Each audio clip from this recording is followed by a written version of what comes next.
In our university, we mostly work with Java, so that's what we'll be using as our reference in this video. So in the beginning, all you need to know is that variables are reusable bags of data. Variables can be declared as different types to store different pieces of information. For our first year, we learned to use basic data types like strings, integers, doubles, longs, booleans, arrays, and array lists. Once you understand variables, you get into the world of conditionals and loops. Conditionals can be categorized as two things: if-then-else statements and switch statements. If-then statements work exactly how they're named.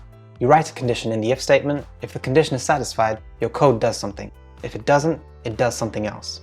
Switch statements have more than just two cases, but most programming languages let you do else-if statements, so you can do whatever you feel most comfortable with. After conditionals, you get into the world of loops. Loops, also like they're named, run your code on loop. For loops run your code a certain number of times. There's also a certain type of for loop called the for each loop, which gets run until a loop has gone through all the elements of a particular item, like a list or a string. The other main type of loop is a while loop. While loops, unlike for loops, keep going on until a certain condition is met.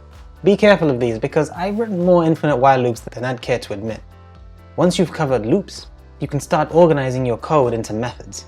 Methods, a bit like variables, are reusable bags of instructions. Seriously, methods are really powerful. If you find yourself reusing a sequence of steps, just put it in a method and call the method when you need to use it. Have a look at this example. Here, we've got a class with our main method where we try to calculate the average score for a student in maths and English. We call our for loop twice to iterate over each array of scores. Then, we add each score to our average m variable for the math scores and average e variable for the English scores. And finally, we divide those aggregated scores by the number of elements in our arrays to give us the average for each subject. Those sequence of steps are repeated and can easily be placed into a method, like this. Now, all we have to do is call our method twice, passing in each array of scores for the average we want to calculate and print. You can organize your methods where they are necessary by putting them into classes.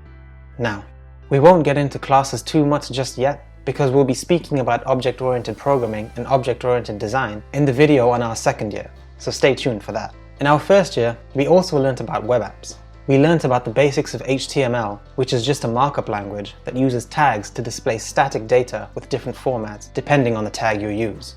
Like this h1 tag gives me a huge title, and this p tag gives me the option to write some description to go along with my title. We then learnt about CSS to add styles to our pages, so we can make our h1 tag a different color.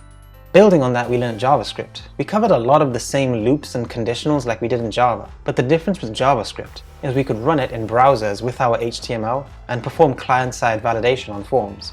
Finally, we learnt a little bit of PHP, which was the language we wrote server-side code with and used it to read and write to a database. If you want to learn more about web apps and being a web developer, we speak about this in much more detail in our Beginner's Web Developer Roadmap video. That's our first year in a nutshell.